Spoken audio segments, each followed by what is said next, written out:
The galaxy had been at peace for over 12,000 years. 37 different intelligent species had built the Galactic Confederation, learning to live together through talking, sharing, and helping each other stay safe. None of them expected that humans would change everything. It was a normal day when it happened.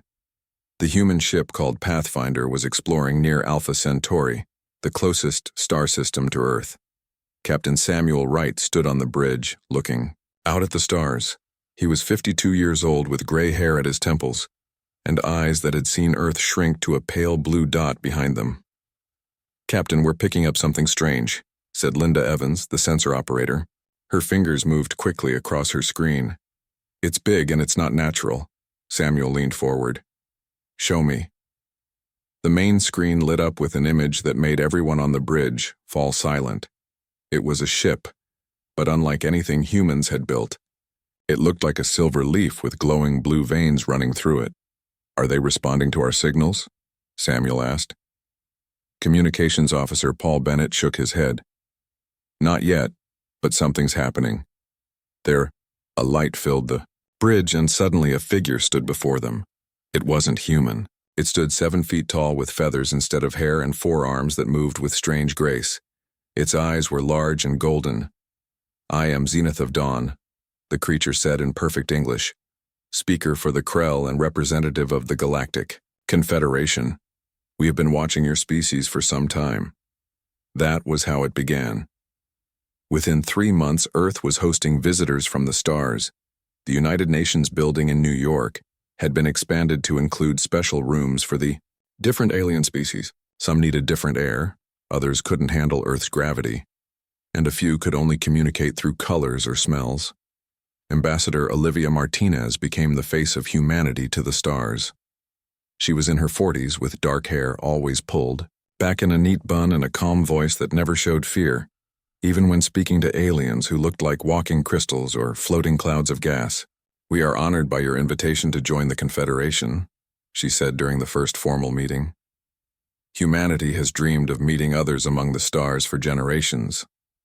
Beside her sat Dr. Alan Peterson, a tall man with kind eyes behind simple glasses.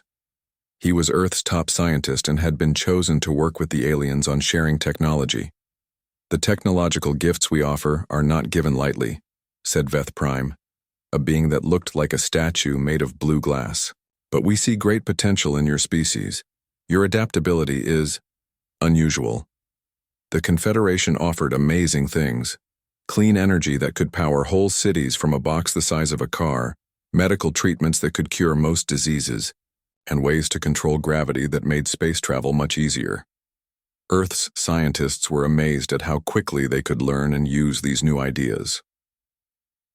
"There is one condition," Zenith of Dawn said during the signing ceremony 6 months after first contact. "All members of the Confederation must follow the absolute peace doctrine. Your species must remove all weapons and armies within 50 of your Earth years." Many humans were happy about this. After centuries of war, the idea of peace seemed wonderful. The United Nations Security Council signed the agreement, and the Golden Decade began. Humans reached out to the stars faster than anyone had imagined possible. Within 5 years, there were human colonies on Mars, working alongside alien teachers. 3 years after that, humans had built a city under the ice of Europa, one of Jupiter's moons. Children born in these new places grew up seeing aliens as normal neighbors and friends, but not everyone trusted the Confederation completely. Gregory Daniels had been the United States Secretary of Defense before joining the new Earth United Defense Council. He was an older man with a face that rarely smiled and eyes that missed nothing. "We're moving too fast," he told the council during a private meeting 8 years after first contact. "We're taking apart our defenses before we fully understand our new friends. The Confederation has given us no reason to doubt them," said Council Leader Maria Foster.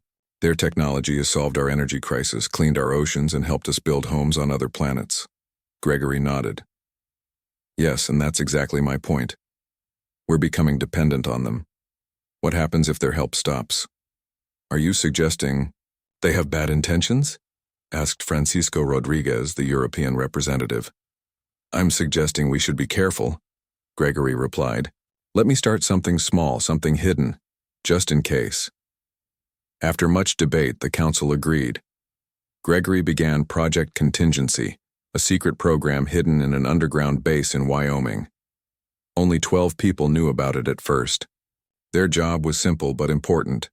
Learn how the alien technology worked, then find ways to build similar things using only human knowledge and materials. The project grew slowly. When the Confederation offered new technology, Gregory's team would study it carefully before it was shared with the rest of humanity. They looked for hidden dangers or ways the technology could be used against humans. 10 years passed. Earth changed in amazing ways. Old enemies became partners in the new space colonies. Diseases that had killed millions were now easily cured. Poor countries became rich as new technologies created jobs and cleaned up pollution. But Project Contingency kept finding small problems. The alien technology was amazing, but it all connected back to Confederation systems in ways that weren't always clear. And sometimes the aliens would not explain how certain parts worked, calling them not relevant for current human development. Dr. Nicole Foster joined Project Contingency in its 10th year. She was young, brilliant, and specialized in understanding alien languages. Her job was to study the way different species in the Confederation talked to each other. I'm finding patterns in their private communications, she told Gregory during her 3rd month of work. When they think we're not listening, they use different words to describe us. How so? Gregory asked. They call us quick adapters and pattern breakers. One species, the Morel, even called us potentially dangerous independents. It doesn't sound like they're talking about friends or equals. Gregory nodded slowly. Keep watching. Tell me everything you find, no matter how small. As the 15th anniversary of First Contact approached, Earth prepared for a huge celebration. The Confederation announced they would share even more advanced technology as a gift. Humans had already given up 40% of their military equipment, well ahead of the 50-year schedule. But in the quiet rooms of Project Contingency, Nicole made a discovery that changed everything. They've done this before, she told Gregory one night, her voice shaking as she showed him the translated files she had found in a hidden part of the Confederation's database.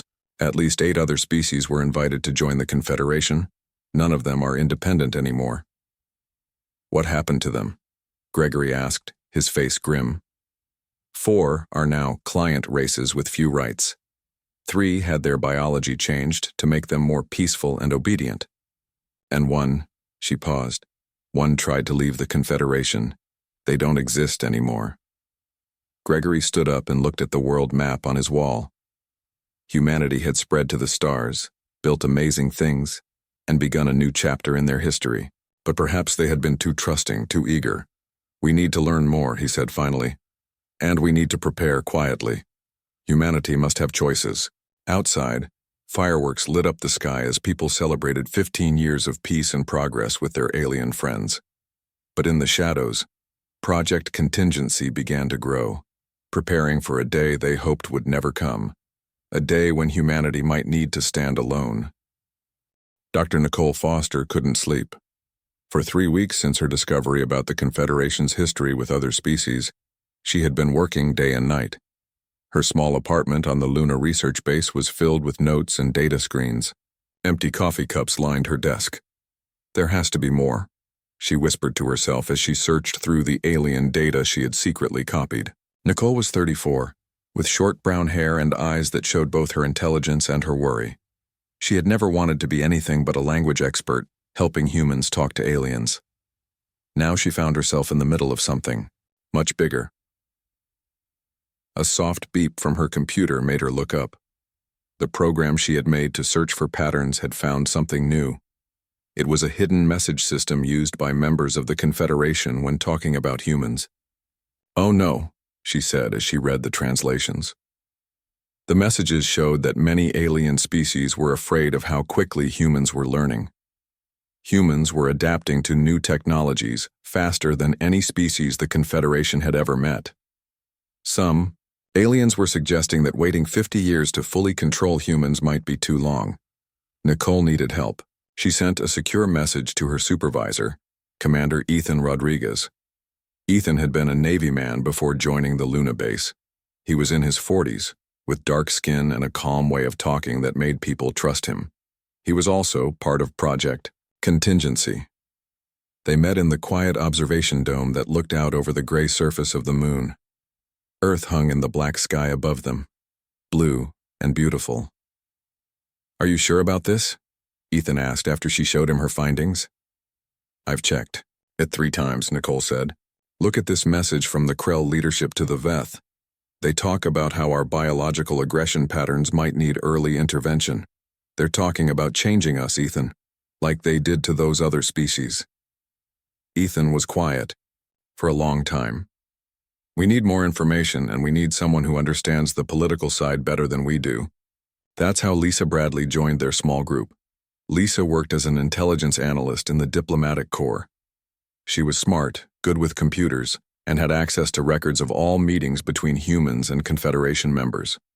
She was young, only 28, but had already earned a reputation for seeing patterns others missed. "I've been noticing strange things for months," Lisa told them during their first secret meeting. "Certain topics that make the aliens change the subject. Technologies they won't explain. But I didn't have enough evidence to take to anyone." Together, the 3 began carefully gathering information. They learned that the peace-loving Confederation had a hidden side. While they required other species to give up weapons, the oldest members of the Confederation kept powerful ships and weapons for peacekeeping. The technological gifts they shared always had limitations or required special materials that only the Confederation could provide. "It's like giving someone a car but keeping all the fuel," Ethan said during one of their meetings. "If we ever disagreed with them, they could shut everything down." Lisa discovered more about the 8 species that had joined before humans.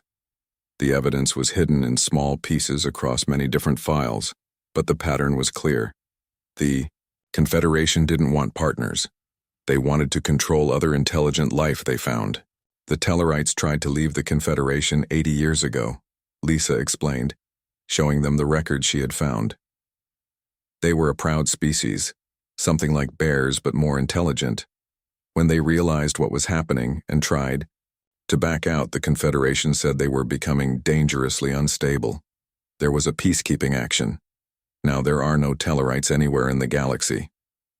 Nicole felt sick. "We need to tell someone with more power than us. Secretary General Powell needs to know." But that proved harder than they expected.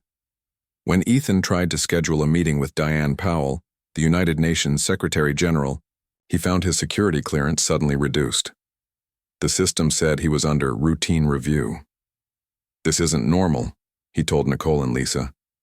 "Someone knows we're looking into this." Things got worse. Lisa found herself removed from diplomatic meetings she had always attended before. Her boss told her it was just a temporary reassignment, but no one would tell her when she might return to her normal work. For Nicole, the blow came in the form of a transfer order. She was being sent to the research station on Titan, Saturn's largest moon.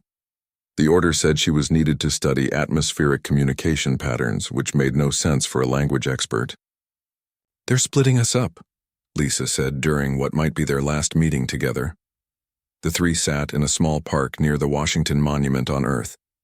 It was a sunny day, and tourists walked by taking pictures. No one paid attention to 3 normal-looking people sitting on a bench. "We need to get our information to someone who can actually do something," Ethan said. Nicole nodded. "I know someone. Captain William Taylor, Earth Intelligence Service. He was my brother's friend in college. If anyone will listen without reporting to the Confederation right away, it's him." William Taylor was not what they expected. He wasn't tall or impressive looking. He was average height with thinning hair and glasses. He looked more like an office worker than a spy. But his eyes were sharp and missed nothing. They met in a museum, moving slowly through rooms of old art while they talked in quiet voices. "I've had my own concerns," William told them after hearing their story. "The intelligence service has been watching the Confederation carefully. We've noticed the pattern of dependency they're creating." "Why hasn't anyone done anything?" Lisa asked, trying not to sound angry. William sighed. Evidence. We need solid proof, not just patterns and hints. What you found might be enough to start a real investigation. Before they parted, William gave each of them a small device that looked like a normal pen. These are secure communicators. Even the Confederation can't track or listen to them. Keep collecting information. I'll make sure it gets to the right people. The next day, Nicole left for Titan. The journey would take 3 weeks in a Confederation-built transport ship. As she watched Earth grow smaller through the viewport, she wondered if she would ever see it again. On Titan, the research base was cold and dark. It sat under a thick dome that protected it from the moon's poisonous atmosphere. There were only 12 other humans there, all working on projects that seemed designed to keep them busy rather than produce useful results. But Nicole didn't stop working. Using the secure communicator, she stayed in touch with Ethan, Lisa, and William. Each of them collected pieces of evidence from their different positions. Ethan, still on Luna, found technical information about the Confederation's control systems, built into their gift technologies. Lisa, now working in a minor diplomatic office in Geneva, discovered records of meetings where Confederation representatives discussed the human containment strategy. And William used his position to quietly build a network of others who shared their concerns. He found scientists, military officers, and government officials who had seen enough to be worried. Meanwhile, Gregory Daniels and Project Contingency had grown stronger in secret. Hidden labs on Earth, Mars, and the moons of Jupiter were working to build human versions of Confederation technology. Progress was slow but steady. 20 years after first contact, humans had spread throughout the solar system. The colonies on Mars were thriving. Mining operations on asteroids brought in resources that helped build more ships and stations. The first human-built faster-than-light ship, called Horizon, was almost ready for its first trip to another star. On the surface, humanity's partnership with the Galactic Confederation seemed perfect. But beneath that surface, both sides were preparing for what might come next. The Confederation was tightening its control, moving their plan forward faster than originally scheduled, and humanity was quietly getting ready to surprise them. The secret meeting room was 30 floors below the Rocky Mountains. 25 humans sat around a large table, their faces serious. They were leaders from different parts of Project Contingency, brought together for the first time in one place. Gregory. Daniel stood at the head of the table. At 72, his hair was now white, but his eyes were as sharp as ever. 20 years of running Project Contingency had taken a toll on him, but he stood straight as he addressed the group. "Today we make the biggest decision in human history," he said. "Thanks to the work of Dr. Foster, Commander Rodriguez, Analyst, Bradley, and Captain Taylor, we now have enough evidence of the Confederation's true plans." On the wall behind him, pictures and data showed the results of 20 years of secret work. There were designs for ships, weapons, and tools, all made with only human technology. "The Confederation expects us to be 80% disarmed by now according to the 50-year plan," Gregory continued. "On paper, we've met that goal. In reality..." He pressed a button, and the screen showed hidden bases on Pluto, inside the craters of Mercury, and deep in Earth's oceans. At each location, humans had built things the Confederation knew nothing about. "We're ready," Admiral Catherine Nelson said. She was in charge of the hidden fleet they had built. She was tall and confident, with gray hair cut short. "We have 50 ships that can match their technology. Not enough to win a war, but enough to defend ourselves if needed." William Taylor spoke next. "My team has confirmed the Confederation has moved up their timeline. They plan to begin the final phase of integration next year, not in 30 years as originally planned. They've seen how quickly we learn and adapt. It scares them." Nicole Foster had returned from Titan 6 months ago. She looked healthier now, with more color in her face. The language patterns in their recent communications show increased concern. They refer to us as the human problem when they think we're not listening. Ethan Rodriguez added, "The technical team has confirmed that all Confederation technology given to us has hidden control systems. They can shut everything down with one signal. Our medical advances, Our power systems, even our space stations, they could disable it all instantly. Lisa Bradley pulled up a new set of images. Most concerning is what we found in their medical gifts. The treatments they've given us for cancer and other diseases carry small changes to human DNA. Nothing immediately harmful, but over generations, these changes would make humans more docile and less innovative. They're trying to change what makes us human. The room was quiet as everyone took in this information.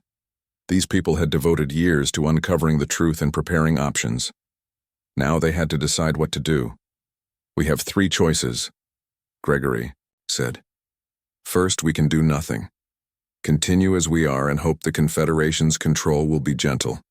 Second, we can fight. Use our hidden fleet to strike before they realize we know their plans. Or third," he paused, looking around the room, "we can walk away." "Walk away?" someone asked. "How do you walk away from a galaxy-wide civilization?" Nicole stood up. "It's the one thing they'd never expect. The Confederation works on domination, or submission. They understand war, they understand surrender, but they've never had a species simply leave." For 3 days, the group debated. They called in the Secretary General, Diane Powell, and the now elderly Ambassador Martinez, who had first welcomed the aliens 20 years before. Both women were shocked by the evidence but quickly understood the danger. On the 4th day, they reached a decision. Humanity would neither submit nor attack. They would simply withdraw from the agreement. Operation Silent Departure began immediately. Across the solar system, humans started carefully removing Confederation technology from their systems while pretending everything was normal. Project Contingency provided replacements, not as advanced, but fully under human control. Admiral Nelson's fleet moved into position, hidden in the outer solar system.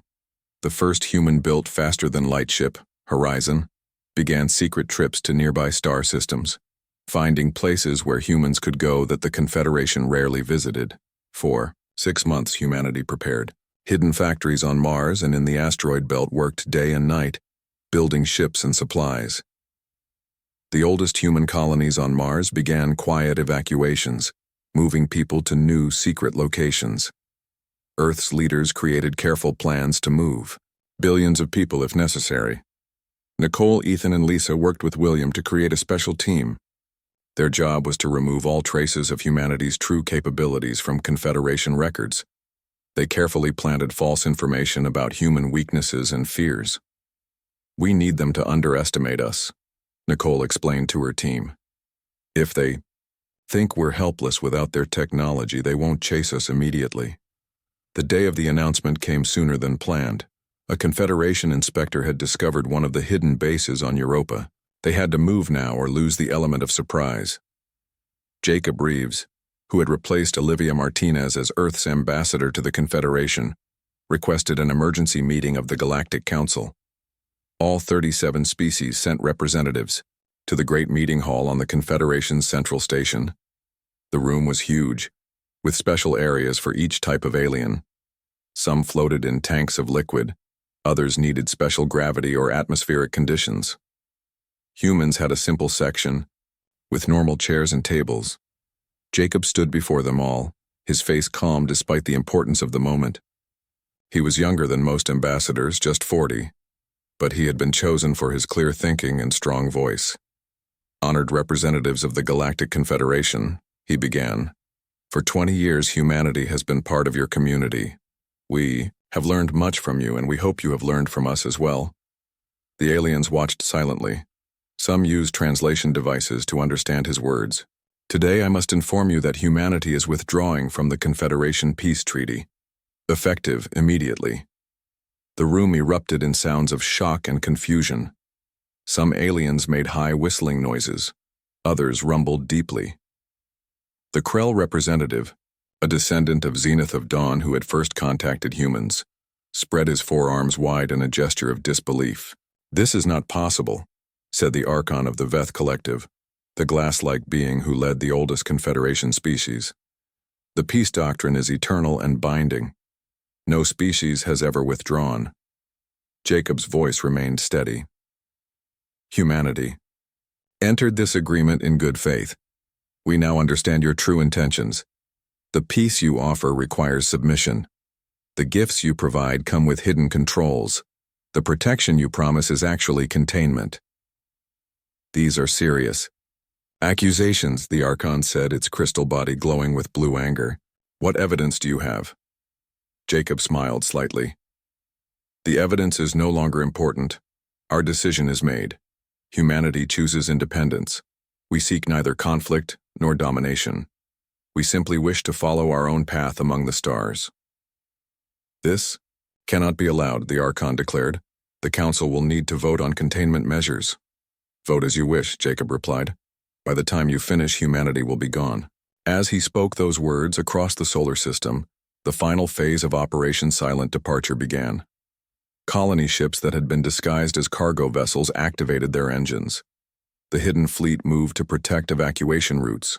On Earth, people calmly boarded the thousands of ships that would take them to new homes among distant stars. The Confederation had never seen anything like it. They had expected begging, or perhaps a foolish attack. They weren't prepared for a species that simply packed up and left. The Confederation had never moved so quickly. Within hours of Jacob's announcement, ships from 7 different species were heading toward Earth. Their leaders expected to find humans begging to return to the agreement. Instead, they found emptiness. Great cities of Earth still stood, but they were quiet. Most humans had gone. Those who remained were mostly older people who had chosen to stay, accepting the risk. They greeted the alien ships with polite messages saying only, "We have chosen our path. Please respect our decision." Around Mars, Europa, and other human colonies, the aliens found the same thing. Buildings stood empty. Machines were turned off.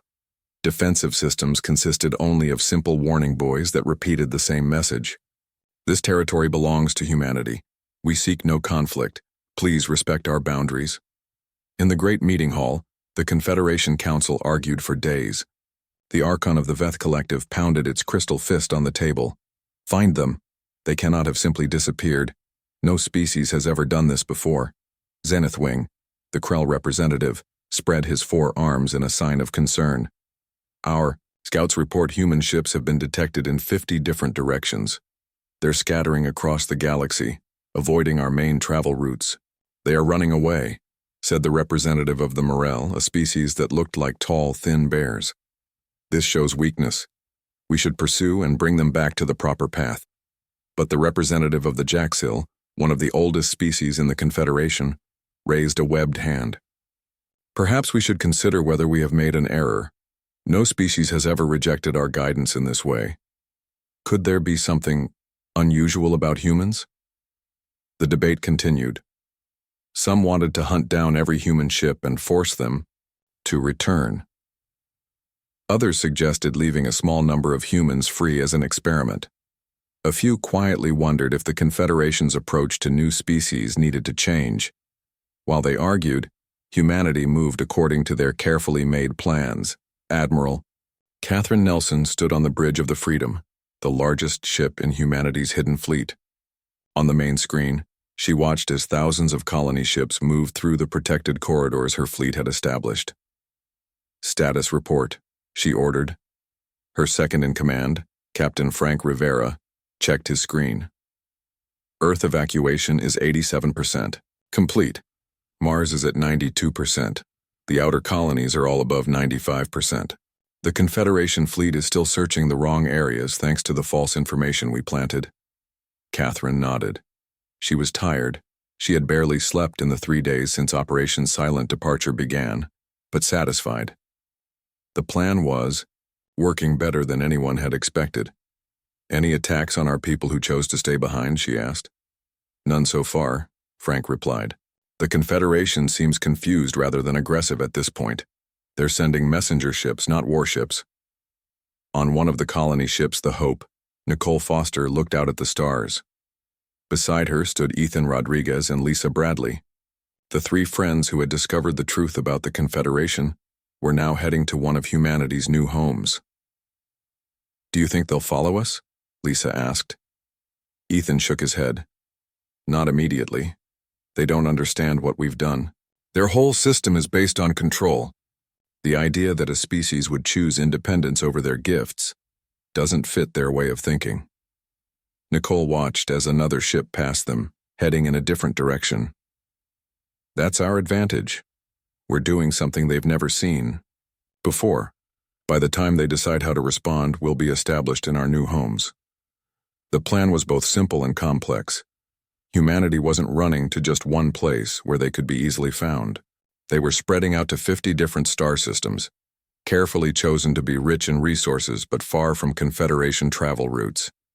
Each new colony was designed to be self-sufficient, able to survive and grow even if cut off from the others.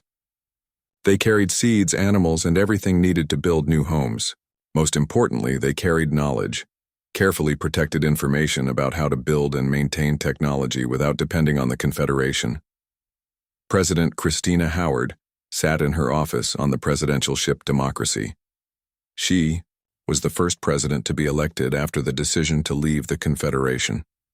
At 56, she had gray streaks in her dark hair and lines around her eyes from years of difficult decisions. "Is the message ready?" she asked the communications officer. "Yes, Madam President, all 50 transmission points are synchronized. We can send whenever you're ready." Christina took a deep breath. This would be humanity's final word to the Confederation for perhaps many years. It needed to be clear, firm, but not hostile. "Send it," she said. Across the galaxy, at exactly the same moment, 50 different human stations broadcast the same message to the Confederation, to the members of the Galactic Confederation. "We, the united people of Earth, have chosen independence. We bear no ill will toward any species of the Confederation. We simply choose not to participate in a peace built on submission. We will defend ourselves if threatened, but otherwise, we wish only to be left alone. The galaxy is vast enough for all of us. Should the Confederation ever wish to establish relations based on true equality and respect, we will welcome such a day. Until then, we go our own way." President Christina Howard, United Humanity. In the Confederation Council chamber, the message played on every screen. The representatives sat in stunned silence. Nothing like this had happened in 12,000 years of Confederation history. The Archon of the Veth Collective finally spoke. "This is unacceptable. We must bring them back. Humanity cannot survive without our guidance." But other representatives were not so sure. The strange human response had made some of them think about their own history. "The humans have not attacked us," said the representative of the Loxy, a species that looked like tall insects. "They have not stolen our technology. They have simply left. Our charter says nothing about forcing species to join us. They will come crawling back when they realize how difficult survival is without our help," the Morel representative growled. But privately, many wondered if that was true. Humans had shown remarkable ability to learn and adapt. What if they actually succeeded on their own? 5 years passed, then 10. The Confederation sent scout ships to find the human colonies. Some were discovered, but they were well defended and clearly thriving. Human ships were occasionally spotted in distant parts of the galaxy, trading with non-Confederation species, exploring new worlds. The Confederation faced a new reality. For the first time in its long history, it had to deal with a species that neither wished to join them nor posed a threat to be eliminated. Humans simply existed alongside them, neither submissive nor aggressive. Some Confederation species began to question the old ways. If humans could choose a different path, perhaps there were other approaches to galactic civilization. Young members of even the oldest species began asking uncomfortable questions about the Confederation's history and methods. In her home on New Earth, one of the largest human colonies, an elderly Nicole Foster sat with her grandchildren. They were born in space, children of the stars who had never known the Confederation's control. "Grandmother," asked her youngest grandchild, "why did the aliens want everyone to be the same?" Nicole smiled. "They were afraid of differences. They thought peace could only come from everyone following the same rules. the same path. But humans showed the galaxy something important.